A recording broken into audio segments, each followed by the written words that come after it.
We all remember recess growing up in school. Recess was a time of day where you could have all the conversations that you could not have while in class. Recess is where you had the real conversations. And real conversations we're going to have. In each episode of the Recess Podcast, I'm going to have real conversations explaining students and school. I'm David McGuire, and I'll be your host. It's recess time, y'all. What's up, everybody? Happy Thursday. David McGuire here, host of the Recess Podcast. So glad that you're back with us. Episode 44. I'm excited about this conversation. We're going to talk about private schools, and more specifically, we got a Black-founded private school opening here in Indianapolis in the fall of 2021. So I'm excited about that. As I always say, the Recess Podcast, thank you for tuning in. You see the check-in. Go ahead and check in with us. Let us know how you feeling. Scale of 1 to 10. What's your mood this evening? Whether you listen to this live or you listen to this later in the recording, so glad you can be here. And again, it's going to be another real conversation. And I'm excited tonight to have with me the founder of the Harriet Tubman School of Excellence, Mr. Jeremiah Lockett. So I'm going to bring him in to the fold with us. What's up, Brother Lockett? What's going on, Brother McGuire? How you doing this evening, man? Man, I'm good. I'm excited to have you here. We're going to talk school, like we always do, education, and we're going to talk about this idea of private schools. We're going to talk about the Harriet Tubman School of Excellence that's opening up in the fall. But before we do that, just tell the folks, man, who's Jeremiah Lockett? Like, who is he? Man, you know what? In your preparation, as you were preparing me for today's segment, you stressed the word real. So I'm going to keep it real with you. I was a student who loved recess. I'm going to start there first. And so I find it quite amazing that you titled your podcast Recess, because you're right. Recess as a child growing up, man, that's when, I was able to have a real conversations with my friends and fell in love with the little girls. So, yes, I miss recess. Absolutely.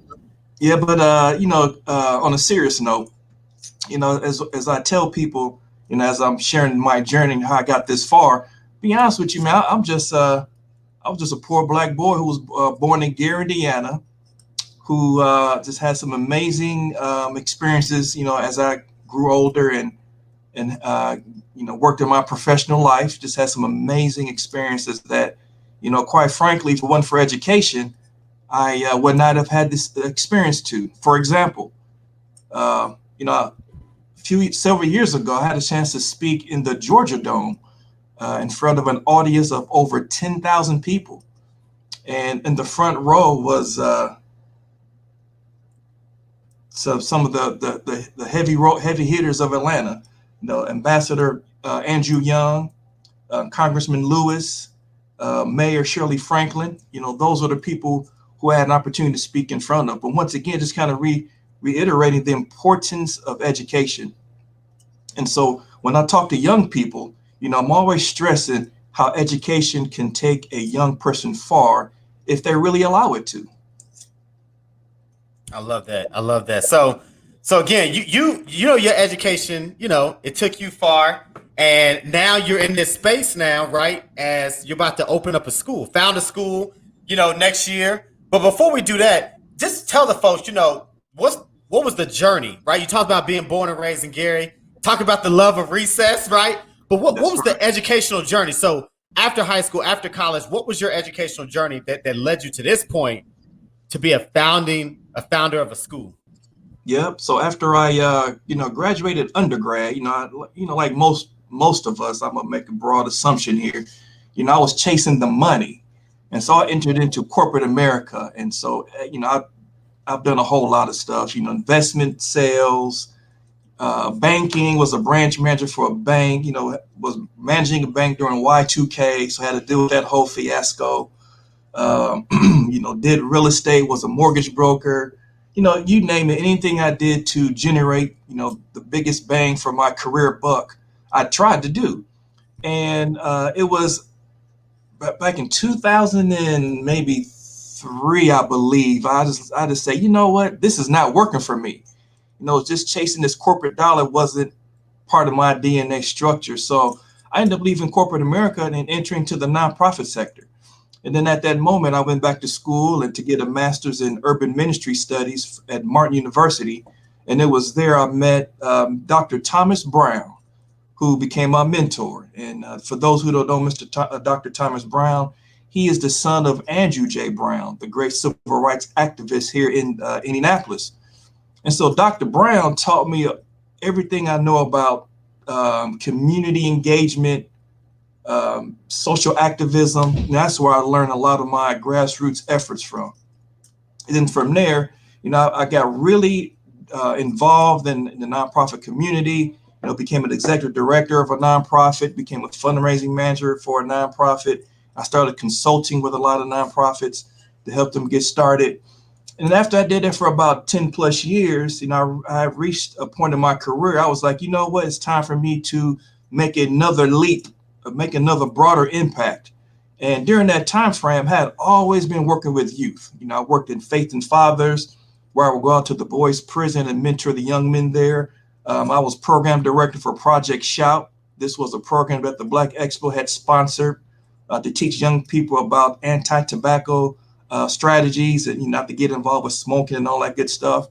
Then I became a sex health educator to teach our young people about the importance of sexual health habits to fight against the HIV/AIDS epidemic that plagued our community. So I did all that for youth, but I wanted to do something much greater. And I decided to make this leap into education, not knowing how, because mind you, my background is in, the corporate America and some nonprofit experience as well. Now, here's the irony. We talk about keeping it real. I'm gonna get a little vulnerable here. Here's the irony. During the Great Recession of 2010, I was a fundraising manager for a major nonprofit in Atlanta, and the economy got really tough. So I found myself unemployed, and you don't want to be unemployed in Atlanta. You just don't want to be.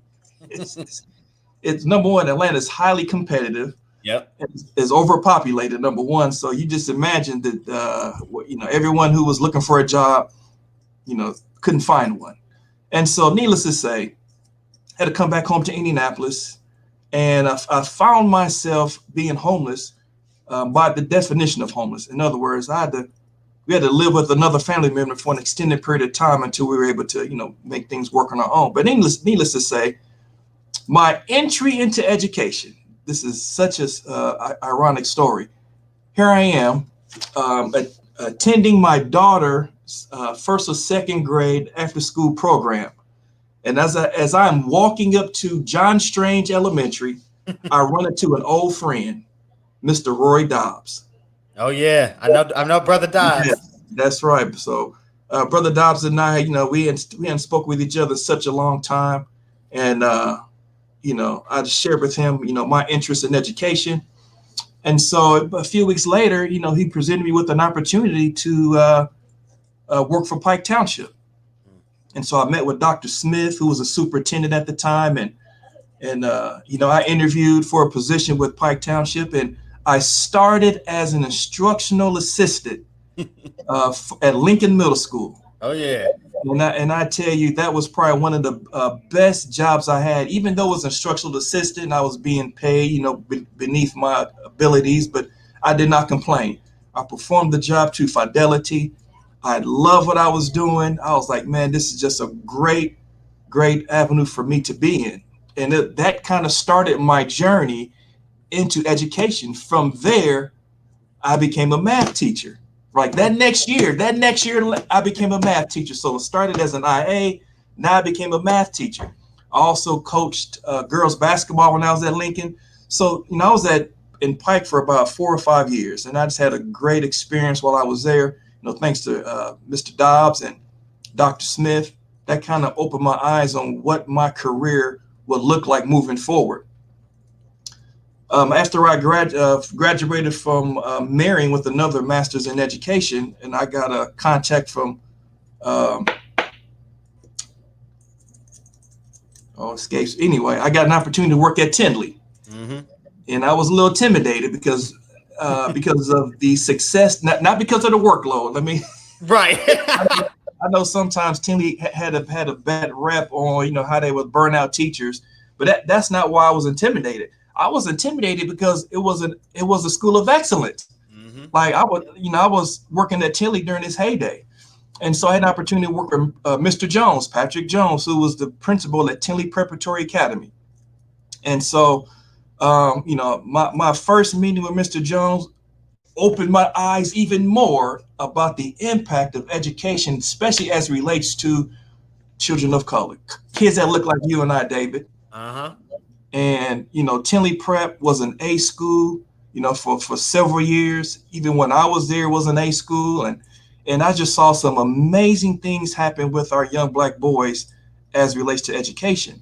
And I taught honors algebra to a group of eighth graders.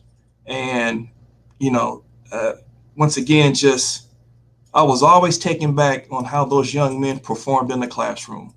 Just great experiences. And these young men impressed me day in and day out. And a lot of these young men are in college now. I still keep in contact with a lot of them. A lot of them in college doing really well. And once again, my experience there at Tinley Prep caused me to think about education even more deeper and and a little more broader. Now I'm going to stop there for a second because I know I've said a lot. I don't know if you want to ask me some questions before I move any further. I wanna touch on that piece from Pike, from Tinley to now, because that gets me to the philosophy. So you talked about the experience as an IA as a year, going to the math teacher, meeting Jones, right? Working at prepping those boys. Talk to me about how your philosophy on education, right? How that formed, what it morphed into, and then that will springboard us into, what we're here to really talk about. So just talk to me about, what is Jeremiah's Lockett philosophy on education? And let's use the word excellence, since it's in the school name and you mentioned it. What's your philosophy? Yes, yep. So, I pretty much took all my experiences and crunched it down into 3 bullet points. And the first thing is, I believe wholeheartedly, without any reservation, every child has the ability to learn at a high level, period.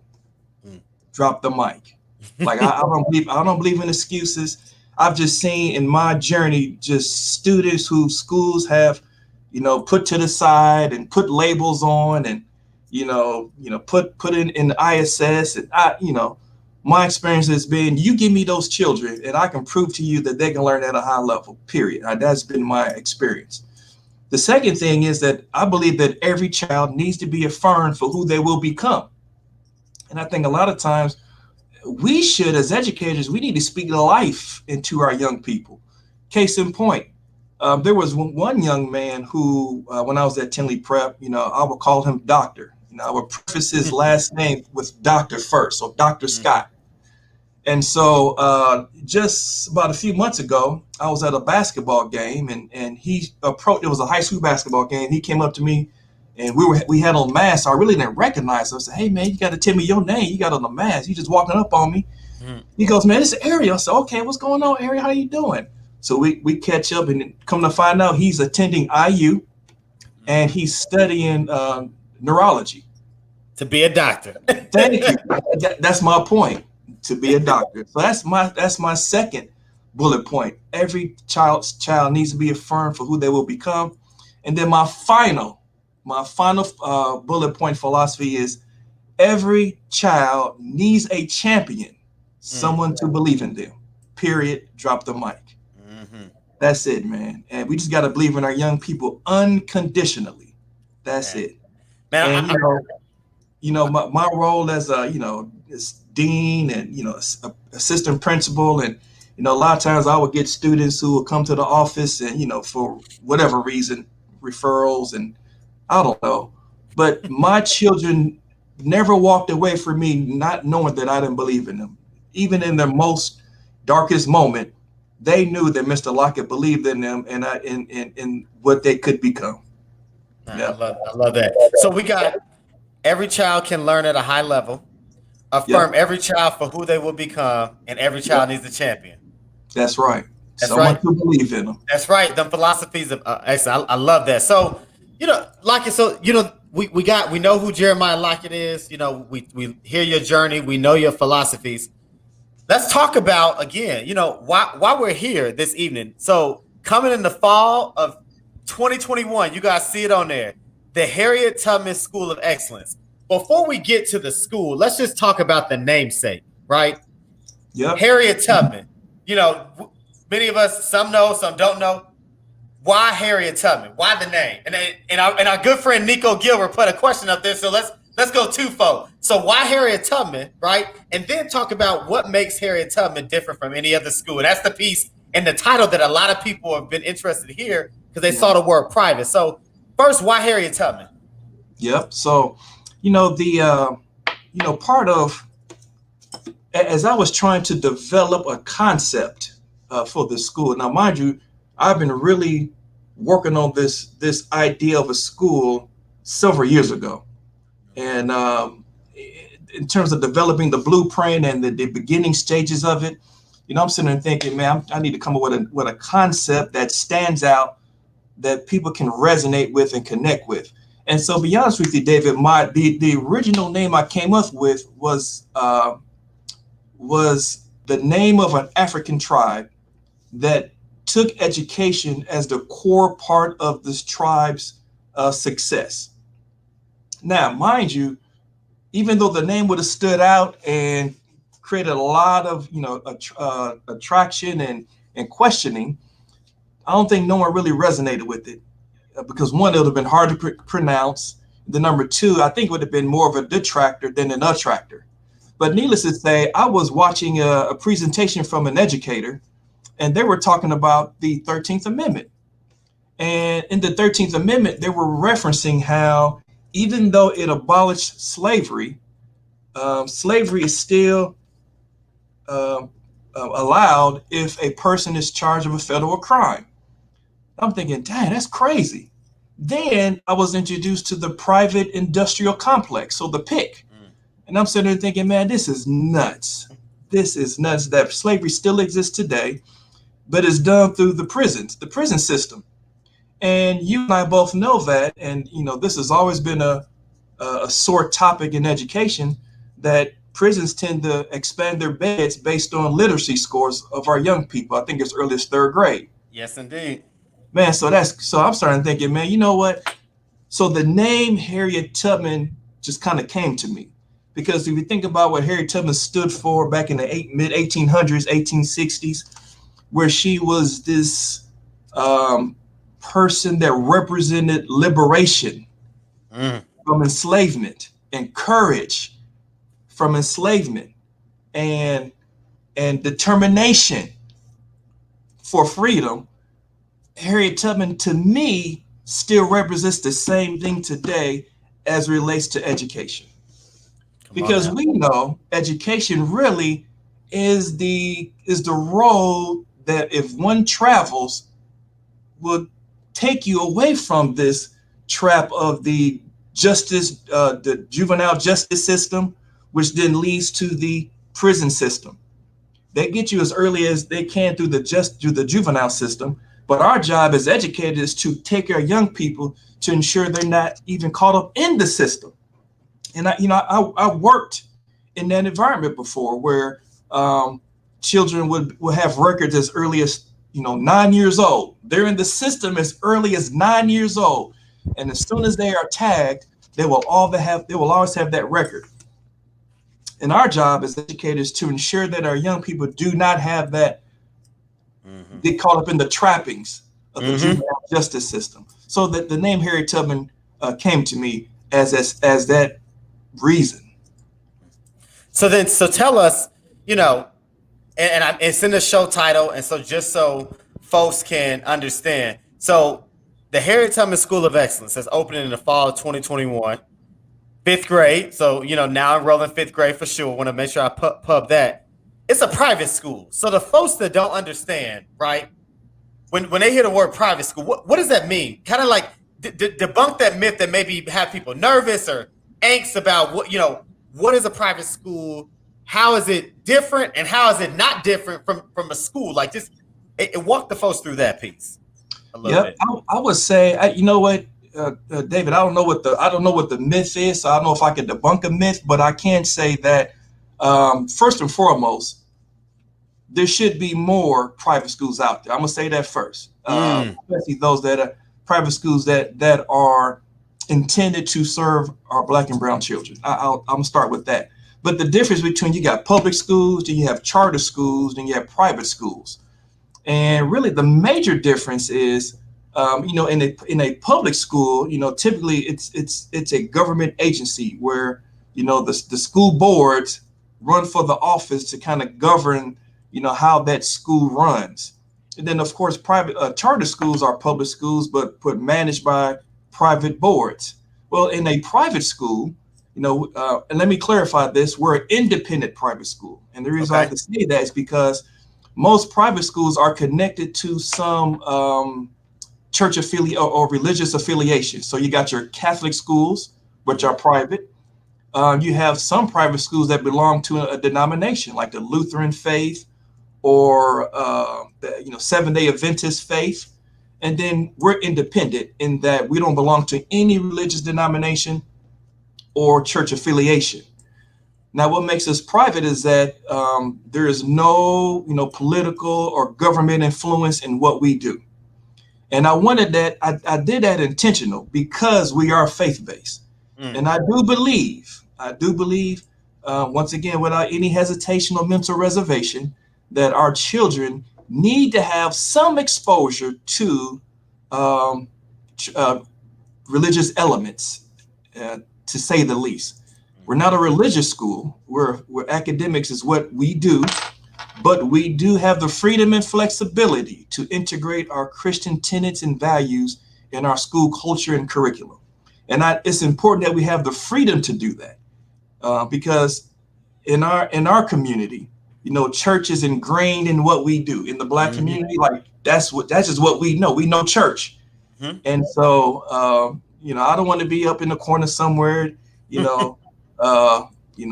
referencing God or Jesus and looking over my shoulder because I'm working for a charter or public school, because you can't do that. Right. But here at Harriet Tubman, that's part of our culture. We do it. Yeah. As a matter of fact, our young people do have Bible class every Friday. We are using the book of Proverbs to kind of lead our character development activities with our young people. I love it. So tell us, we got some tenets of the school. What's it about? You talked about that private school. Now let's just talk about the school, right? You talked about the academic, the curriculum, excellence. What does excellence mean at the Harriet Tubman School of Excellence? How do you define excellence when it comes to the academics? Yep. So the excellence is it's a journey. I don't know if it's ever a destination, because, and the reason I say that is because what we want to do is endow our children with what it feels and looks like to have a moment of excellence. If that's in an assignment, if that's in a program, if that's in an after school club, if that's in your conduct, whatever excellence means in that moment, we want our young people to feel it and observe it so that they carry that with them throughout the rest of their life. In terms of our curriculum, we're pretty much focused on making sure that our young people can read at a high level, which will help breed excellence, can write at a high level, which once again would breed excellence, and do math at a high level.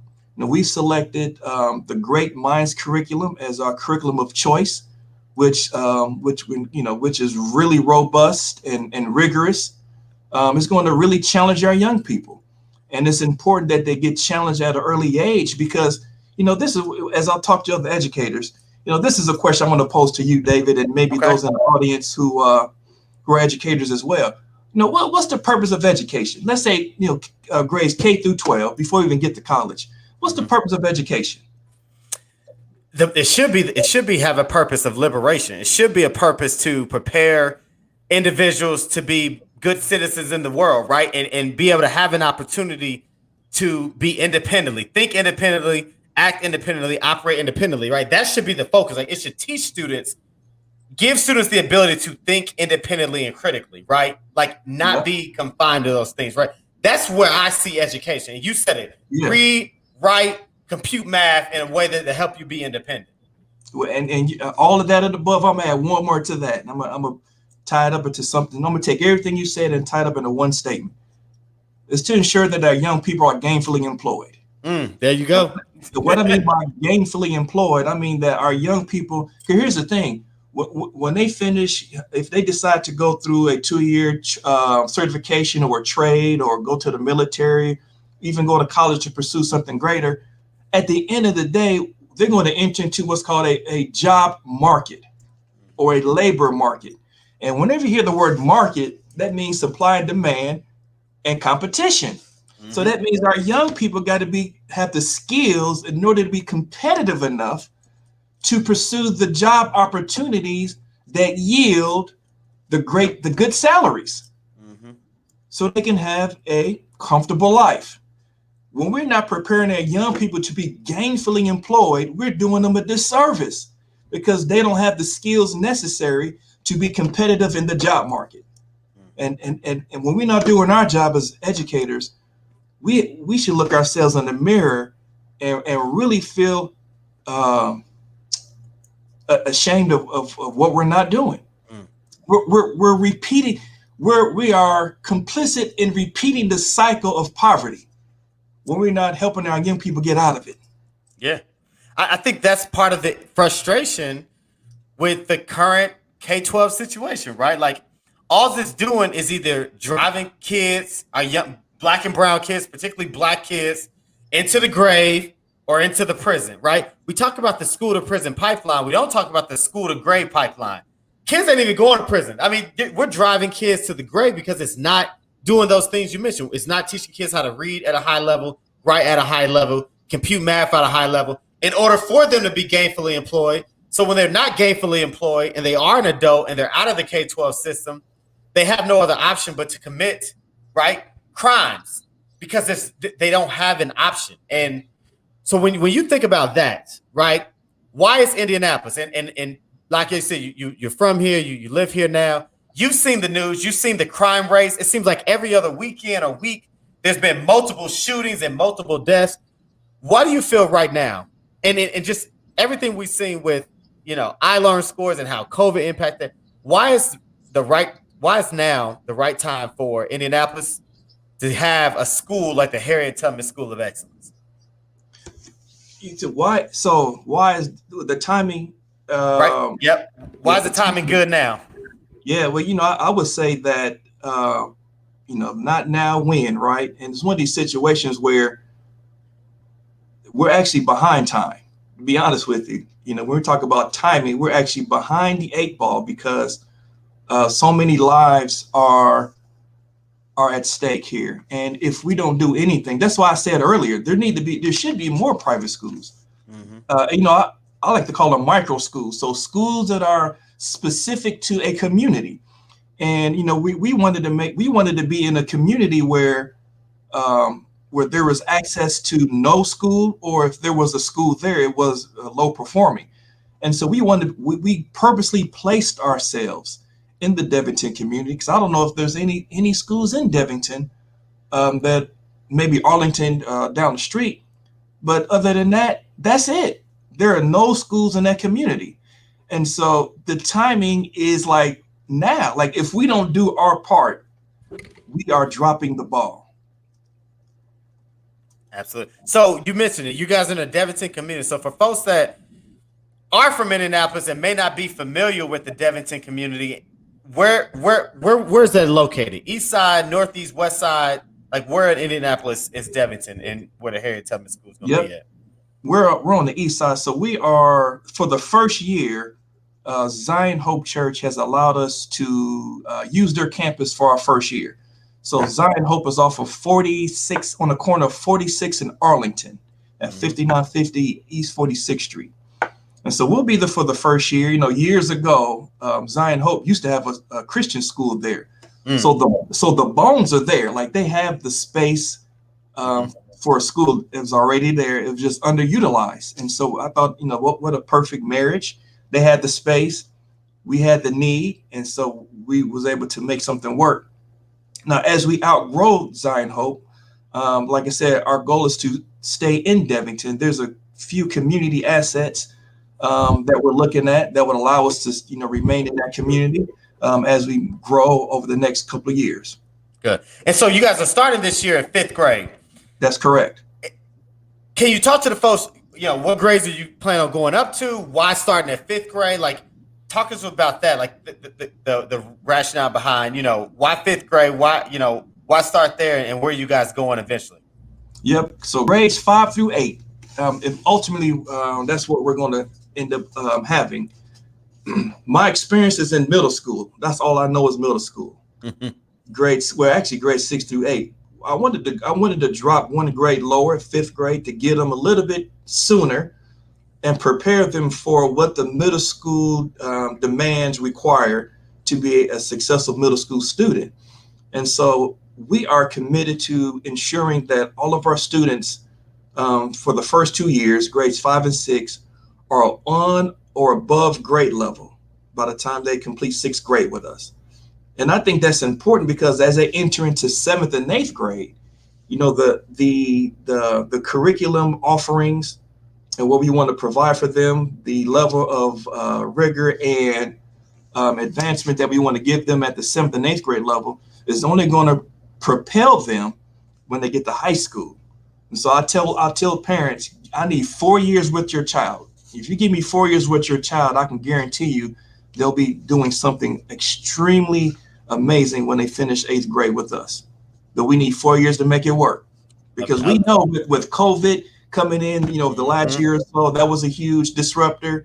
And we already knew, looking at iLearn and iStep data, especially students of color, Black and brown students, we already know that they're a grade level or 2 behind. Like, we already know that. I know that going into it. When I get my 5th graders, we're going to have a handful of kids who are going to be grade levels behind. But we want to make sure that they are on grade level. So we're going to reduce those academic gaps to ensure that everybody is at least on grade level or higher by the time they finish 6th grade with us. So that's why I got to get you at 5th grade. I love it. So before we close out the show, so in case you guys are watching live, or for those that listen later, I want to make sure that you hear this. So Harriet Tubman School of Excellence is now enrolling 5th grade. So visit the website htseind.org. That's htseind.org, or call 317-426-1538. Again, they're enrolling 5th grade for the upcoming year. Going to be located on the east side of Indianapolis in the Devonton community. You said it's Zion Hope, right? Yes, sir. Zion Hope Church. Zion Hope Church is where they're going to start. And again, they're enrolling. They're opening in the fall. What's the first day of school, Lockett? August 9th. August 9th. So they're opening August 9th. So there's still time to enroll. Again, htseind.org, or call 317-426-1538. All right, Lockett, before we go, I always do a thing called final thoughts, closing thoughts. You can go any direction you want to go. I mean, you drop some nuggets on us, as far as your philosophy that I'm going to see probably a lot on Twitter and people affirming that. So your final thought: you want to take your education base broader? You want to hit with the Harriet Tubman School of Excellence? I'm gonna give you the solo screen, man. Just take a few minutes, man. Give us your final thoughts this evening. Yeah, I'm gonna say this, and I was thinking about this earlier, David, and you and I are both members of a fraternity.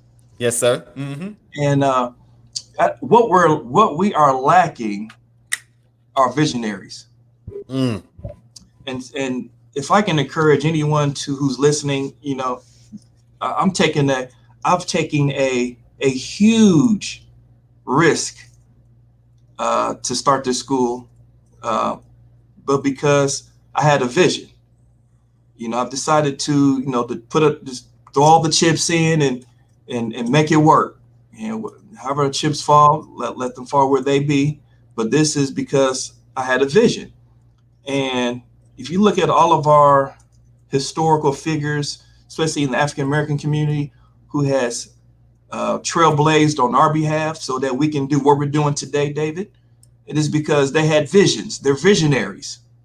And we need more of those today. I'm not sure if we stop visioning, I'm not sure where we're at in terms of our future leaders, or let's say this, our current leaders. I'm not going to talk about future leaders, our current leaders. But we need more visionaries because our community is in dire straits. And I don't think what I'm saying is a secret. And I don't even think what I'm saying is off key. You look at all the social indicators: economics, health, family, even career. Look at all social indicators that our country tends to, gauge us by. And the African American community still lags on a lot of these social indicators. And it's because we're the visionaries. Where are they at?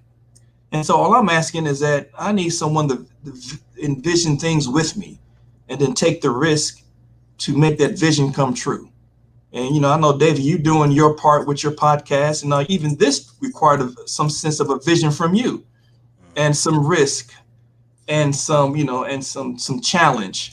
And look at where you at. I'm not sure how long you've been doing this, but, this is a very successful platform. We need more people to vision and make things happen for the progression of our race and our community. Man, I love that piece you said about vision and the risk that you're taking, right? And what folks don't understand is, for Black people, it's hard, right? Like you started the show talking about, your background, right? And the degrees you have and the work that you've done, right? You didn't have to take this risk. You could have, stayed went to another school leader of a school established or stayed as a teacher, or, went back into the nonprofit, or you could have even took the route of opening a school as a charter school, and with backing and all that support. But this is what I firmly believe in, this quote, that I love by, Susan Taylor, when she said, whatever we believe about ourselves and our ability is true for us, right? And you believe in yourself, you believe in your ability, and you believe in the Harriet Tubman School of Excellence. And that belief means it's going to be true, right? And so for me, not only do we have a Tinley connection and a connection to Jones, and like you said, a fraternity connection, but one Black man to another Black man, a school leader to another school leader. The sole purpose of this podcast was to obviously have real education conversations, but to also, do my small part of creating a platform for us to talk about, for people to talk about their schools. And I'm going to do what I can to root for you and support you in any way that I can, and offer guidance and use my platform to show, to promote the school, because I need you to be successful. Our city needs you to be successful. The kids do, because the more schools that we have that are thriving and being successful, the more option it gives for Black families, and it doesn't pigeonhole, right? And so we need it. And, the community that you're in needs a school. It needs a shot, a breath of fresh air, shot into them. And that can be done by a school. So I'm praying for you. I'm rooting for you. And for again, folks that are going to listen, it's the Harriet Tubman School of Excellence. It's opening August 9th, 2021. Enroll in 5th grade. Visit the website, htseindy.org. Call 317-426-1538. The leader, Jeremiah Locke, I'm telling y'all, a dope leader, a proud, faithful Black man who's trying to do good work. And we got to support. So I'm calling to all educators. Listen, if you love education, love Black children, and support Black people, do what you can to support Locke. So like, if folks wanted to support, whether it's a back to school drive or donate, like, do they go to the website? Do they reach out to you? How can they support and help you? What things do you need? What type of supports do you need? Yeah, good question. So, first, probably maybe this could be one of the myths that you maybe referenced about the debunking. Private schools is typically mainly funded by private dollars. So we get very little government money. Mm-hmm. And so a lot of the times we are, relying on the generous donors of individuals out there. And so, of course, I'll be begging for money for the life of Harriet Tubman. My mind is conditioned for that. Mm-hmm. And so one way that people can donate or help support the school is, as you look behind me now, this is a good segue. Uh-huh. This is one of our offices, and this is our eBay hub. And so one way that we generate revenue for the school is that people donate items of value, and we sell it on our eBay page. Mm. And so what you see behind me is just stuff that people have donated and that we have listed on eBay, ready to be sold. So that's one way you can support the schools, by giving us stuff that you don't want. Instead of giving it to Goodwill or Salvation Army, you can give it to us, and we're going to do the same thing that they're going to do, sell it. Mm-hmm. Except that the proceeds are going to support Black and brown children. And then, of course, another way you can support us is just go to our website and you can give online. That's as simple as that. I was gonna say something real quick. Here it is. Just recently, our state legislation increased the income levels for families to now take advantage of the Indiana Choice Scholarship Program. So now, really, families have another option.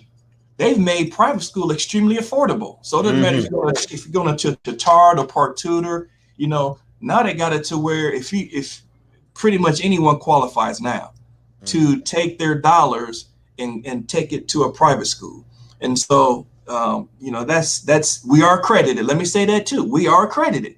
So we are accredited private school. We are accredited by the state of Indiana, which means that we can participate in the Indiana Choice Scholarship Program. So 9 times out of 10, if you qualify, your tuition cost to us is going to be extremely affordable. I'm going to say $50 a month affordable. Oh, there you go. Yes.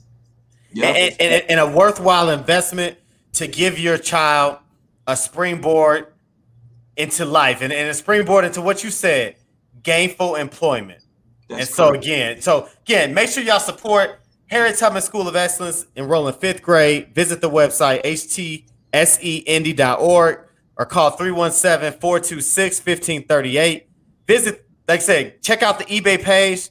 Again, if you got things that you're going to get rid of or donate or get rid of, Goodwill, whatever, or throw away, and it can be gently used and resold, give it to the Harriet Tubman School of Excellence and let them use that. One person's trash, another person's treasure, and this treasure will manifest a quality education for a child. And so, again, Jeremiah, thank you, man, for coming on. I reached out to you, and I wanted you to come on, and you hit me right back. And so I'm glad I could have you on to talk about this.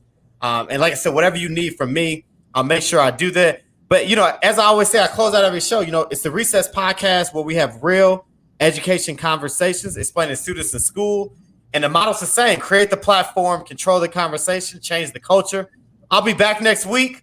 I'll be joined by the new executive director of the 100 Black Men, your frat brother, I believe, William Durham. So we're going to talk about, 100 Black men and 100 Black boys. And we're going to talk about the way the 100 Black men, moving forward is going to support Black boys. And so make sure you tune in. That's next week, again, 7:30. Thank you, Lockett. Peace, everybody. I appreciate y'all for coming.